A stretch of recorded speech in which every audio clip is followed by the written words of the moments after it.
오늘 본문 역대상 29장 1절부터 9절의 말씀인데요. 한 절씩 교독하도록 하겠습니다. 다윗 왕이 온 회중에게 이르되 내 아들 솔로몬이 유일하게 하나님께서 택하신 바 되었으나 아직 어리고 미숙하며 공사는 크도다. 성전은 사람을 위한 것이 아니요 여호와 하나님을 위한 것이라.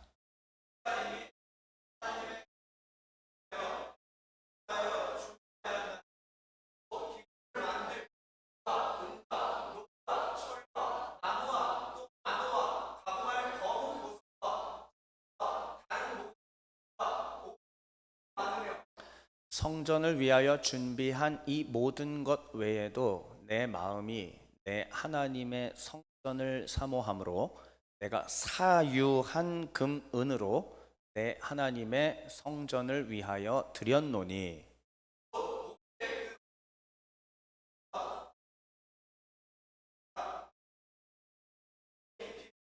금, 은 그릇을 만들며 장인의 손으로 하는 모든 일에 쓰게 하였노니 오늘 누가 즐거이 손에 채워 여호와께 드리겠느냐 하는지라.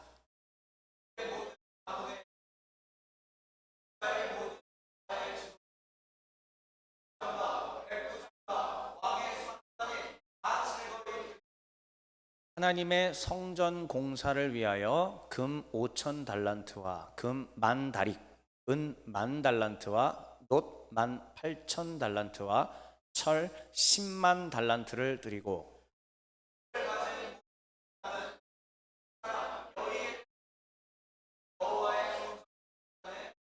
9절 함께 읽겠습니다. 백성들은 자원하여 드렸으므로 기뻐하였으니 곧 그들이 성심으로 여호와께 자원하여 드렸으므로 다윗 왕도 심히 기뻐하니라. 아멘. 오늘 제목은 함께 앞에 화면 보면서 같이 읽어볼까요? 시작. 회복된 자여 이제는. 우리는 역대상을 보고 있습니다. 역대상 오늘 정리하는 시간인데, 먼저 이 역대상하는 한 권이라고 말씀드렸고요. 이 역대기가 왜 기록되었느냐라고 이야기할 때 오늘 기도자께서도 바벨론 포로기 이후의 백성들의 이야기를 기도에 언급을 해 주셨던 것처럼 과거, 즉 다윗의 때의 영광스러웠던 모습을 보고 배우면서 지금 현재 바벨론 포로에서 돌아온 우리 유다 사람들이 어디로 나아가야 하는가를 배우고자, 그래서 역대기가 기록된 겁니다. 한 번만 다시 역순으로 얘기해 드릴게요. 현재 우리는 바벨론에서 돌아와 모든 것이 부족하고 모자란 상태인데, 그러면 우리는 무엇을 통하여서 다시 찬란한 미래를 향하여 나아갈 것인가? 그것은 과거에 가장 하나님을 사랑했던 찬란했던 그 시기로 돌아가면 된다. 그때가 언제인가? 바로 다윗의 때인 것이죠. 그래서 역대기는 열왕기, 사무엘서, 열왕기서에 비해서 다윗 왕조에 대한 이야기를, 다윗 왕조의 아름답고 선한 이야기들을 조금 더 많이 강조해서 기록해 놓은 것을 우리가 알 수가 있습니다.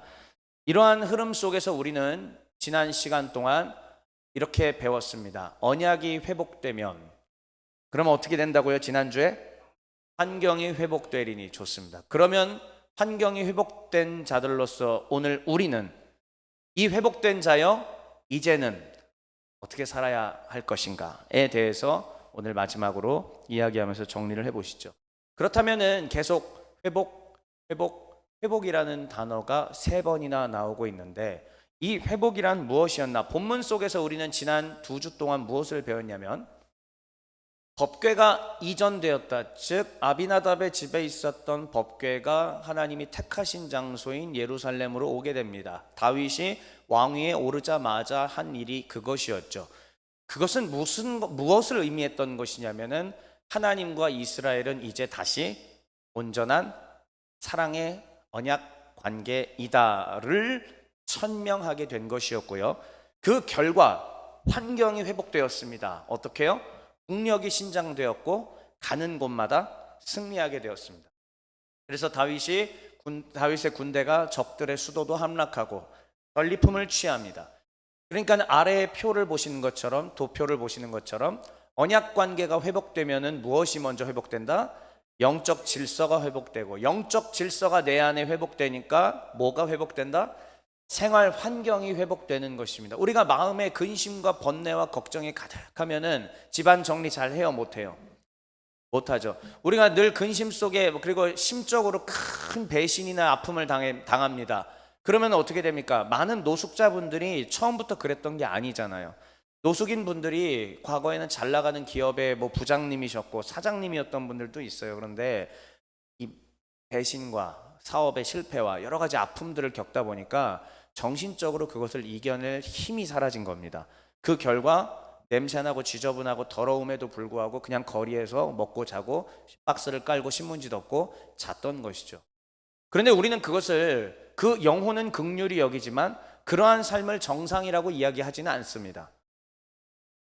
국가는 그에게 여전히 집을 제공해 줄 의향이 있고 그들에게 깨끗한 의복과 샤워 시설을 제공하기도 합니다만 스스로들 거부하고 있습니다. 왜 그러느냐? 내면의 영적인 질서가 다 파괴되어 있기 때문인 것이죠. 그러므로 하나님과의 언약 관계가 먼저 회복이 되면 영적 질서가 회복되는 것이고, 그 이후엔 반드시 무엇까지 이루어져야 되느냐? 생활의 변화까지 이루어지게 돼야 됩니다. 그래서 우리는 예수 그리스도의 복음을 받아들인 이후에 우리의 생활이, 하나님의 성령이 우리에게 충만하게 임하신 이후에 생활의 환경이 변화되는 여러 체험들을 아마 했을 것입니다. 우리가 이제 지난 시간까지 여기까지 이야기했던 것이고요. 이제 그렇다면 이렇게 영적 질서와 생활 환경까지 회복된 자들이여 어떻게 해야 하는가?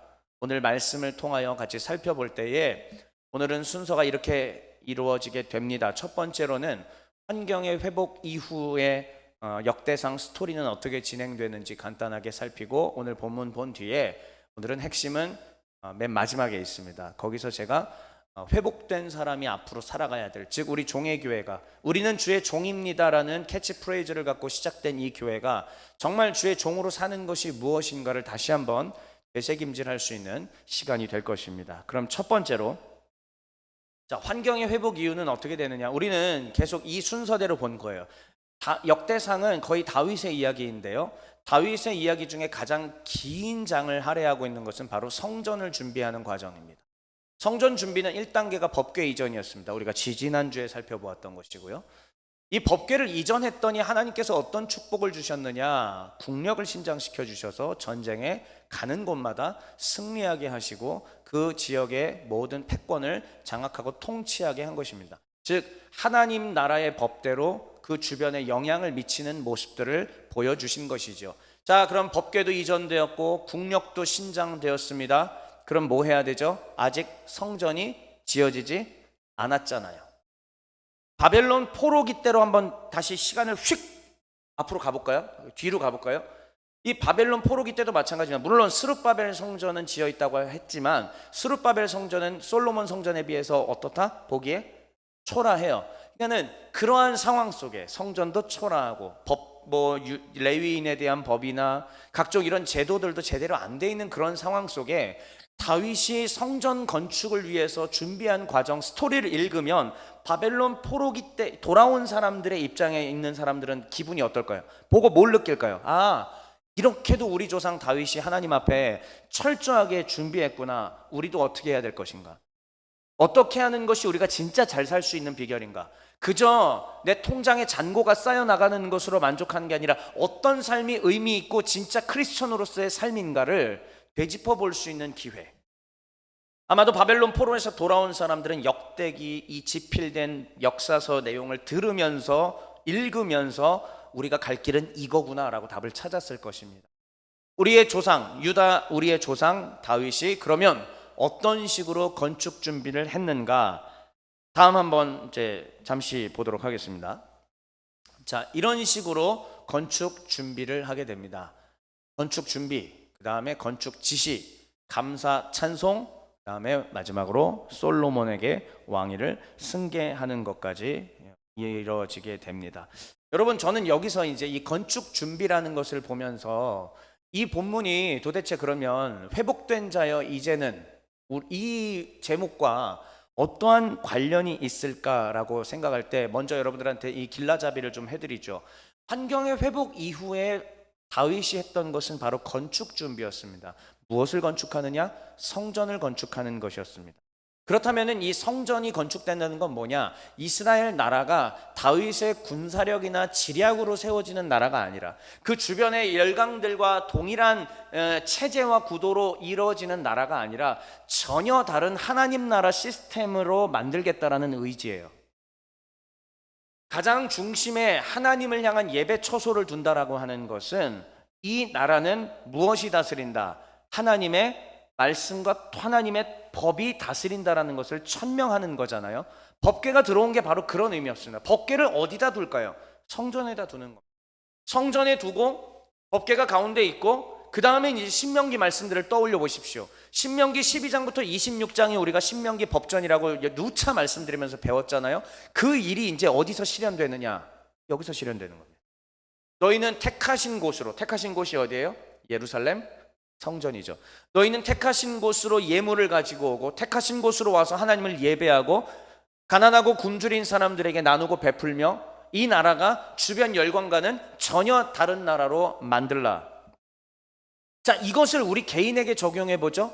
하나님 나라의 시스템이 내 삶 가운데 임하게 된다는 겁니다. 생각이 달라진다는 얘기죠. 이전까지의 나의 삶은 내가 성공하고 내가 잘 먹고 잘 살고 좋은 집에 살고 나만을 위해서 내 가정 이런 것들만 위해서 살아가는 삶이었는데 이제는 하나님 나라의 법이 내 안에 들어와서 중심에 자리 잡았기 때문에 생각과 말과 행동이 완전 달라지는 겁니다. 어떻게 하면은 십계명에 있는 내용들을 이룰 것인가? 어떻게 하면 예수께서 말씀하신 법을 이룰 것인가? 이게 나의 최대 관심사로 바뀌는 겁니다. 이 타이밍에 우리의 신앙을 한번 돌아봐야 되겠죠. 뭘 위해 살아가는 거야? 내 삶에 지금 나라는 영혼 개인의 시스템은 어떻게 되어 있는가? 결국은 건축을 준비한다는 것이 우리에게 영적으로 뭘 의미하고 있냐면 내 안에 삶의 시스템을 건축한다는 얘기. 법궤가 먼저 들어오고 그것은 복음을 들은 겁니다. 그리고 말씀을 배우는 거죠. 그 다음에 환경이 개선됩니다. 무슨 얘기입니까? 말씀이 들어오고 나서 내 안에 어두웠던 것들, 우울함과 모든 삶에 이상했던 것들이 다 떠나가면서 삶의 의지가 생기고 잘 살아봐야 되겠다. 이제는 어둠 가운데 나와서 빛으로 가야겠다. 이게 된 거예요. 그 다음에는 거기서 머무는 게 아니라 지속적으로 하나님 말씀을 더욱더 깊이 배우고 읽어서 내 삶이 완전히 하나님 나라 시스템으로 작동되게 하자. 이거. 다윗이 성전을 건축하기 위하여 준비했다는 것은 바로 그런 것입니다. 그러면 내 삶이 하나님 나라 시스템으로 작동될 때에 삶 가운데 무슨 일이 벌어지는가? 기쁨이 넘치고 그 다음에 여러분 잘 오해하지 말고 잘 들어보세요. 가스라이팅 아니니까 오해하지 말고 잘 들어보세요. 자연스럽게 그 사람은 하나님의 나라와 영광을 위한 기쁨과 감사함으로 헌신하게 됩니다. 지금 제가 헌신하라는 게 아니에요. 다시요. 순서를 잘 들어보세요. 그런 사람은 자연스럽게 헌신하게 됩니다. 내 시간과 에너지가 하나님을 위한 것으로 가게 돼 있고 그 중에 하나는 또 교회를 위한 것도 되고 또 선교를 위한 것도 되고 어떤 단체를 위한 것도 될 수 있고 가난하고 헐벗고 굶주린 사람을 돕는 것이 될 수도 있죠. 헌신이 분명히 생기게 됩니다. 희생이 생기게 됩니다. 제가 사실은 어제 말씀 준비하다가 스레드에서 한 글을 읽었는데 어떤 분이 이렇게 글을 올리셨어요. 교회에 자꾸 전화가 와서 교회에서 전화가 와서 토요일마다 강제로 나와가지고 청소를 하라고 하는 거예요. 그런데 도대체 목사 새끼들은 교회에서 삥 뜯어가지고 지 주머니로 다 월급 받아가면서 그러니까 교회가 목사 월급 그러니까 돈 제공해 주는 곳 아니냐. 그러면 아니 하다못해 가게를 운영하는 사람도 자기 가게는 자기가 치우고 하는데 왜 목사는 자기가 청소도 안 하고 뭐도 안 하고 아무것도 안 하고 자꾸만 성도들 불러싸가지고 이렇게 하느냐라고 얘기를 하는 거예요. 저는 굉장히 그 이야기를 들으면서 맞다라는 이 감정 플러스 아쉽다라는 플러스 안타깝다 동시에 다 있었어요. 안타까운 것은 뭐냐면은 그 글을 올리신 분은 현재 어떤 상황? 하나님의 법이 지배하고 있지 않은 상황입니다. 네, 맞죠? 그러니까 그 영혼은 지금 구원의 감격과 감사도 없고 신앙생활을 왜 해야 되는지도 모르는 것이고, 근데 안타까운 건 또 납득이 됐던 건 뭐냐? 목회자분들이 거들먹거리면서 본인들은 우아한 일만 한다고 하고 자꾸만 성도들만 이렇게 시키는 거 있어요 없어요? 솔직히 있잖아요. 내가 그러나? 김예종 뒤에서 고개를 끄덕거렸습니다. 예.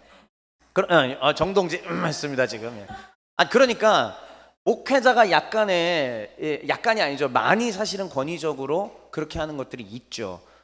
그러니까는 많은 청년들을 계속 채워주는 거는 없는데 와서 일만 시키고 일만 시키니까 지금의 MZ세대 청년들이 거의 교회를 떠나고 있는 탈출, 엑소더스 현상이 벌어지고 있는 것은 아닐까. 그러니까 그 스레드 글이 납득도 되고 아쉽고 안타깝고 이게 공존하는 그 글이었습니다.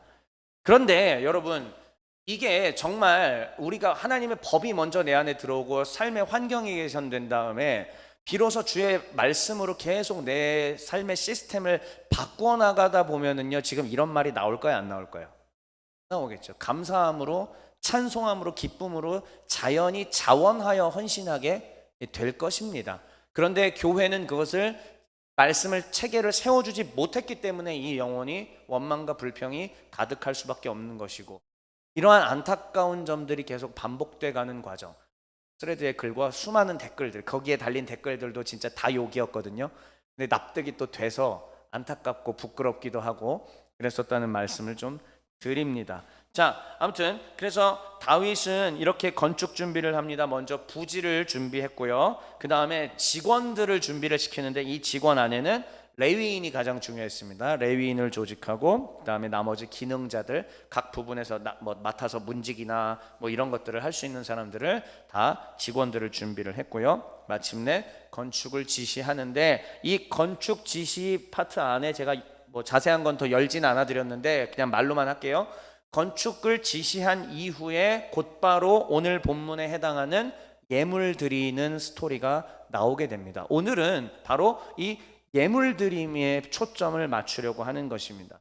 그렇게 해서 예물까지 다 모든 것들이 준비된 이후에 감사와 찬송이 있고 솔로몬에게 왕위가 승계되고 그리고 솔로몬이 성전을 후에 건축을 하게 되는 것입니다. 자, 그렇다면 오늘 본문으로 한번 가보시죠. 자, 조금 글씨가 작은데요. 다윗 왕이 회중에게 한 말이 안에 네모 박스입니다. 여러분, 네모 박스에 있는 것을 읽어주시면 됩니다. 자, 다윗 왕이 온 회중에게 이르되.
하는지라. 다시 한번 여러분, 시간을 지금은 다윗 시대입니다. 시간을 건너뛰어서 포로에서 돌아온 때로 한번 가보죠. 포로에서 돌아온 백성들이 이 스토리를 들었다고 한번 생각해 보세요. 그러면 이제 뭘 느낄 것인가? 이들은 다윗 시대와 마찬가지로 사실상 나라를 다시 새롭게 재건해야 되는 상황인 거예요. 다윗은 처음 건축을 하는 거, 건립을 하는 거고, 건축을 하는 거고, 이들은 재건을 해야 되는 상황인 거거든요. 사실 평행선에 있는 겁니다. 똑같이 바닥에서 다시 시작하는 것 같은 그런 느낌이죠. 그럴 때 우리가 가장 존경했던 왕, 우리 한국 사람에게 있어서는 이게 누굴까요? 다윗이. 한국 사람에게는 세종대왕이죠. 네, 그러니까 우리 킹 이도, 세종대왕. 세종대왕이 우리에게, 아이고 여기 또 세종대왕 계시네요. 예, 우리 세종대왕이 우리에게 이 뭔가를 말을 했다라고 하면 굉장히 감격스럽게 듣겠죠. 그러니까는 후대 사람들이 자신들에 있어서 가장 존경했던 다윗 왕이 무엇라 얘기하는지를 듣는 거예요. 아, 다윗 왕은 이렇게 자기의 것을 내어놨구나. 다윗 왕은 이렇게 정말 열정적으로 하나님의 나라를 세우려고 노력했구나라는 것을 보고 감격했을 것입니다. 자, 그러면 지금 읽은 것들을 통해 오른쪽에 제가 좀 정리를 해놨습니다. 오른쪽 잘 보세요. 천천히. 다윗의 성전 준비입니다. 다윗은 이 성전을 준비하는 동안 목적의식이 확실했습니다. 위에 1절에 나온 것처럼 이 성전은 사람을 위한 게 아니라고 했습니다. 이게 화려하게 지으면 지을수록 인간 왕이 영광받게 돼 있습니다. 그러나 다윗은 이걸 분명하게 얘기합니다. 이게 화려하게 지은 것은 인간을 위한 게 아니라 누구를 위한 것? 하나님을 위한 것이다라고 구체적으로 얘기하죠. 하지만 그게 일대에 가서 바로 무너졌죠. 아들 솔로몬은 거기에서 모인 여러 금, 은 이런 것들을 통하여 자신의 영광으로 돌렸습니다. 그게 우리가 열왕기 때 이미 배웠던 바로 솔로몬이 남긴 여지라고 하는 겁니다. 자, 다시 한번 얘기할게요. 그래서 다윗은 이 성전, 즉 우리 안에 하나님 나라의 시스템을 건립하고 건축하는 것 자체를 목적이 뭐다? 나를 위한 게 아니라 하나님을 위한 거다라는 것. 그러니까 우리가 이 시스템이 확립되어서 살아간다는 것은 우리 자신을 위한 거가 틀린 건 아니에요. 하지만 궁극적으로 그런 사람들이 모여서 이 땅 가운데 빛을 전한다면 누가 영광 받으실까요? 하나님이 영광 받으시겠죠. 하나님을 몰랐던 사람들이 이 사람을 통하여 하나님의 빛을 보게 되고 영향을 받게 되고 회복이 될 거란 말이죠. 자, 그런 다음에 다윗은 예물을 준비하게 되는데 29장 2절에서는 공적 자원을 조성합니다. 여기는 다윗의 사적 재산이 아닙니다. 이거는 백성들로부터 헌금 받은 것이고요. 그 다음에 국고를 털어서 준비한 것을 말합니다. 자, 그러면 2절에서 국고를 준비한 게 뭐뭐 있어요? 금, 은, 놋, 철, 나무, 만호, 그리고 검은 보석, 채석, 다른 모든 보석, 옥돌, 이런 것들은 다 국고에서 출연한 것이고 또한 백성들로부터 기부받은 것들입니다. 이미 이것도 많이 준비해 놨다. 그런데 진짜 3절 너무 멋있어요. 사적 재산을 드립니다. 사적 재산. 자, 3절을 보니까 성전을 위하여 준비한 이 모든 것 외에도 이 다윗의 고백을 잘 들어보세요. 내 마음이 내 하나님의 성전을 사모함으로, 다시요. 내 마음이 내 하나님의 성전을 사모함으로, 그래서 내가 가지고 내 개인 소유로 있던 금과 은을 하나님의 성전을 위하여 어떻게 했다? 내어놓았다라고 얘기합니다. 하나님을 사랑하는 사람이 할 수 있는 일인 것이죠. 그래서 공적 자원 2절에 나왔던 것으로는 성전을 지을 기구를 제작을 하게 되고, 그 다음에 다윗이 내어놓은 많은 양의 금과 은은 성전을 장식하는 장식용으로 사용되게 되었습니다. 오케이? 여기까지가 다윗이 회중에게 한 말이고요. 이제 이에 반응입니다. 다윗의 이 고백을 듣고 지도자들과 백성들이 어떻게 반응했는지 한번 보시죠. 자, 6절부터 8절까지, 6절부터 먼저 8절까지 한번 쭉 읽어보겠습니다. 8절까지입니다. 시작.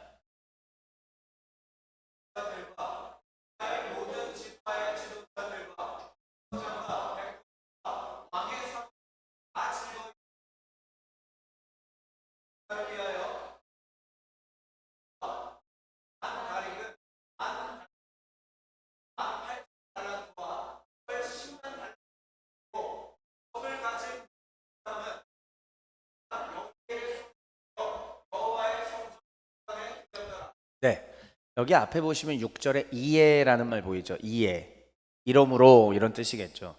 그러니까는 우리의 지도자인 다윗이 먼저 자신의 것을 하나님 앞에 다 내어놓았더니, 그랬을 때에 백성들의 지도자죠, 가문과 지파의 지도자들, 천부장 백부장은 뭐예요? 군대 장관들이잖아요. 장교들입니다. 장군들이에요. 그래서 가문의 지도자들과 장군들과 왕의 사무관, 이런 사람들이 왕의 모습을 보고 어떻게 했다? 다 자기 것도 즐거이 드렸다라고 얘기하고 있습니다. 그 양이 상당히 많아요. 금 여러분 5,000달란트가 애들 장난이 아니에요. 이게 엄청난 양입니다. 자, 그래서 보석까지 다 드렸습니다. 지도자들이 또한 이렇게 해놨더니 마지막 9절 한번 읽어볼게요. 백성들은 어떻게 했는지 한번 보시죠. 시작.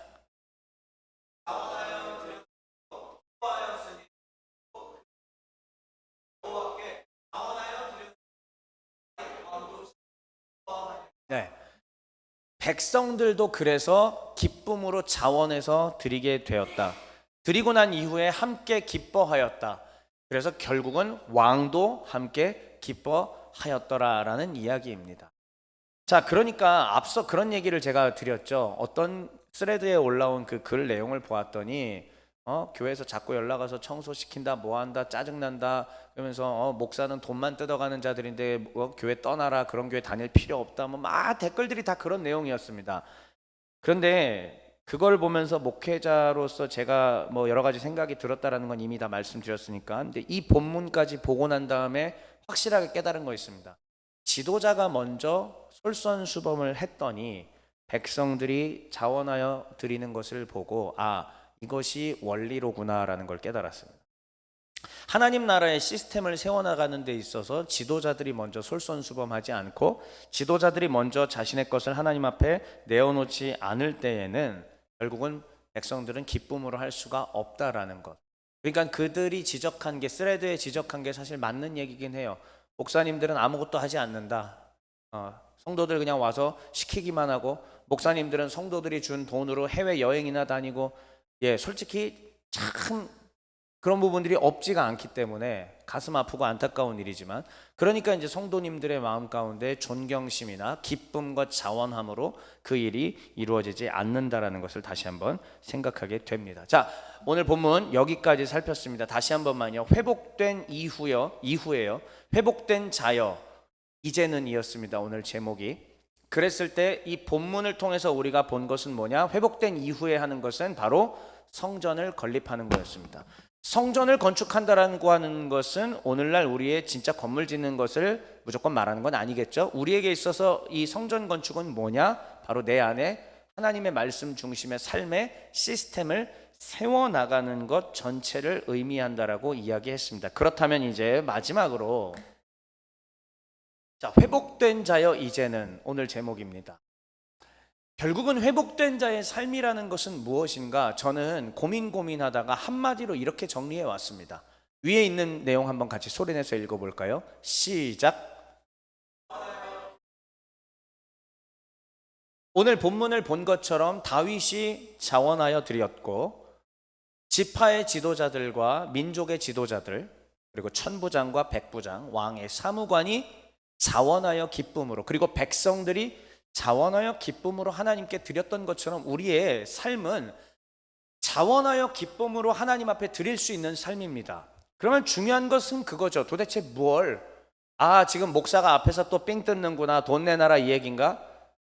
그거는 아주 작은 일부일 뿐입니다. 진짜 하나님 앞에 무엇을 자원하여 기쁨으로 드릴 수 있는가? 여러분, 저는 예수님의 말씀을 근거하여 여러분들에게 말씀드립니다. 목사의 말이 아니라 예수님께서 산상수훈에 하신 것을 기초로 여러분들한테 말씀드릴게요. 주님께서는 뭐라고 얘기했죠? 제가 복음서 계속 강론할 때마다 제자에게, 진짜 주의 길을 가는 제자에게 요구되는 삶은 뭐냐면 자신의 소유권의 일부, 전부예요. 자신의 소유권의 전부를 다 내어놓으라고 하신 게 예수님의 명령이십니다. 다 내어놓으면 나머지는 하나님이 책임지신다라는 거죠. 이 급진적인 걸 제가 자꾸 얘기하는데 아마 엄청나게 이 얘기가 듣기 싫을 거거든요. 근데 어쩔 수 없어요. 성경이 그렇게 얘기하는데. 아무리 저도 성경을 부정하고 싶지만 저는 성경 앞에 매이는 사람입니다. 그럴 수 없습니다.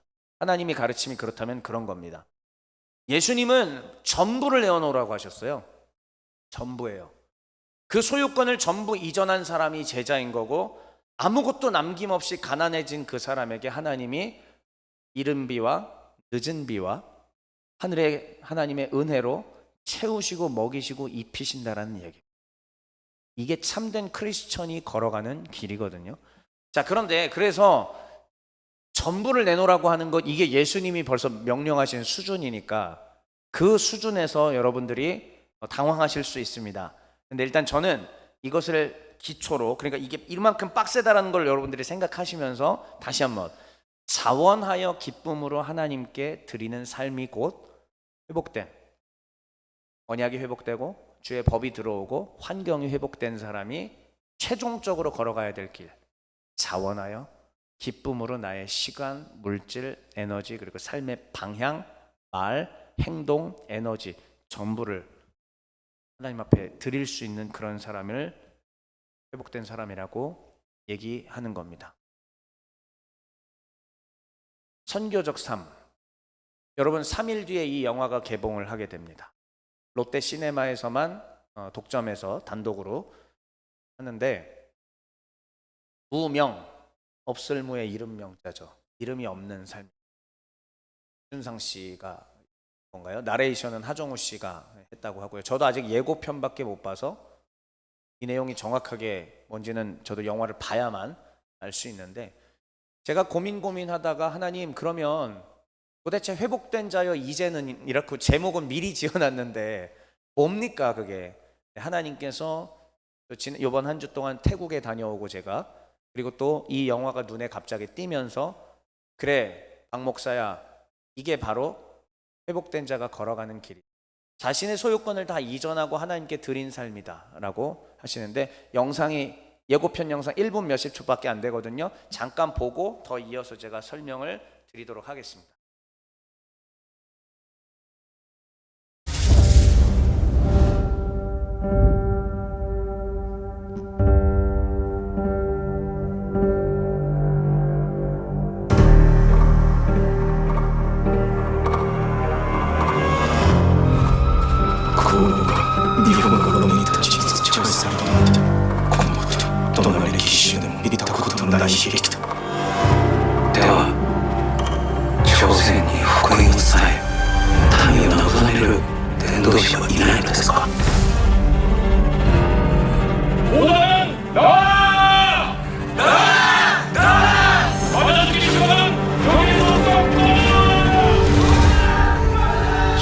참배가 종교행위가 아닌 국민들이라는 소리 다 거짓말입니다.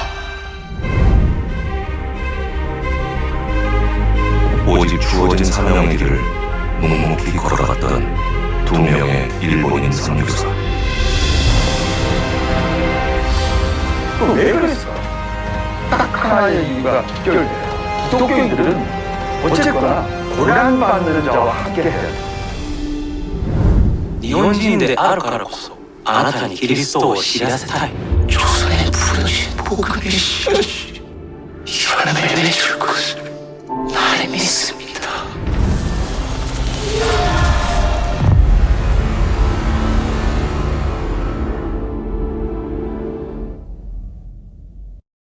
네, 감사합니다. 잠깐만요. 예.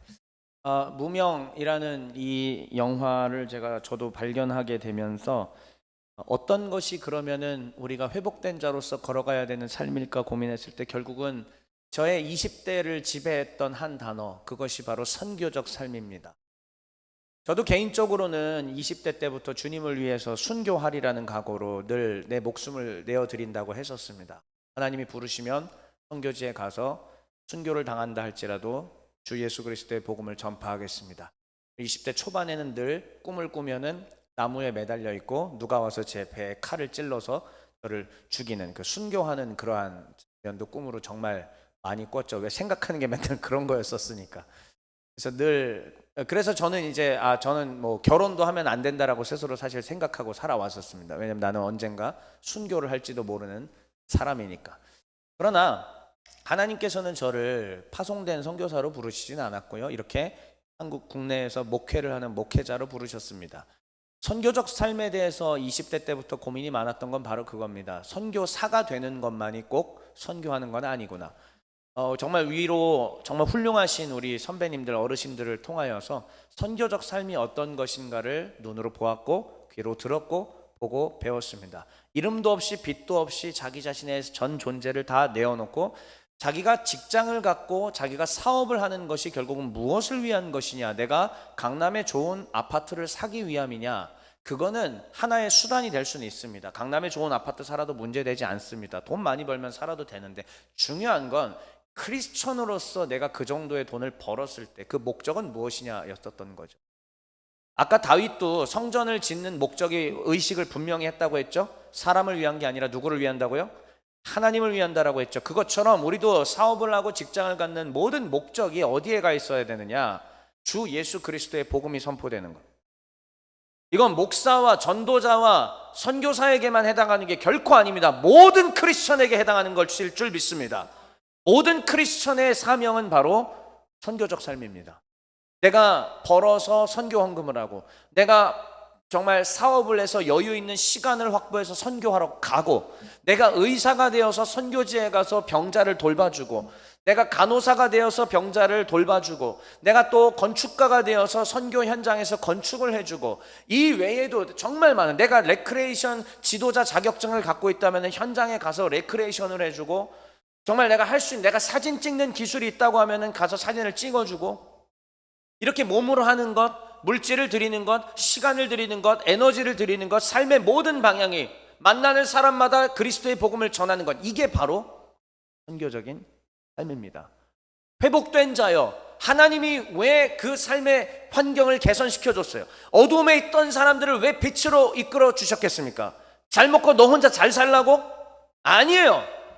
하나님은 너 혼자 잘 먹고 잘 살라, 그러기 위해서 부르신 게 아닙니다. 어둠 가운데, 사망 가운데 있었던, 흑암의 음침한 골짜기에 있었던, 흰놈의 아들의 골짜기에 있었던 그 사람을 끄집어내신 이유는 뭐냐? 빛의 사자, 빛의 자녀가 되게 하여서 하나님 나라 전파하라는 거예요.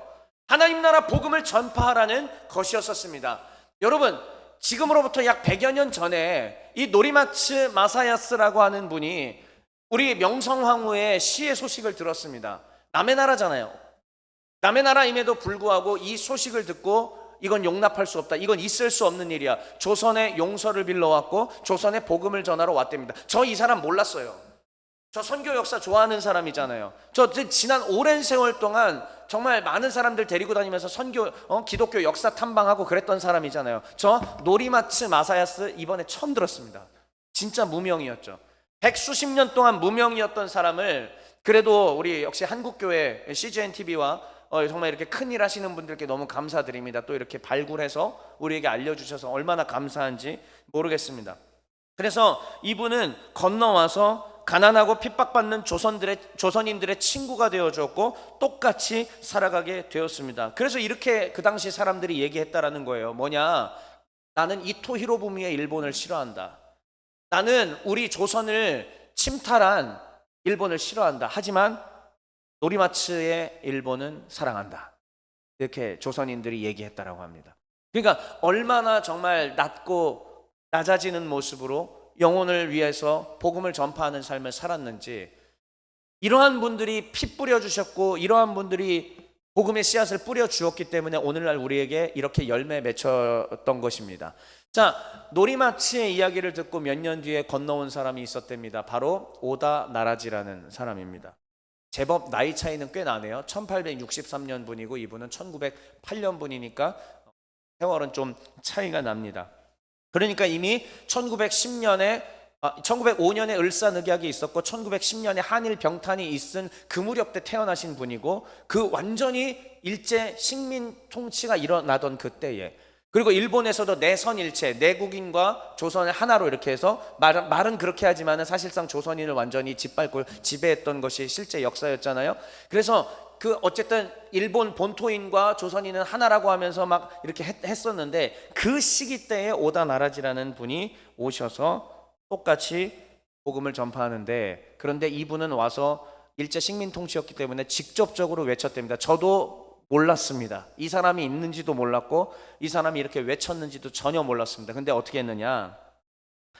수천 명이 모였던 평양 숭실대학교 강당에서, 원래 숭실대가 평양에 있었잖아요. 그래서 수천 명이 모여 있었던 평양 숭실대 강당에서 신사참배는 우상숭배라고 담대히 선포했답니다.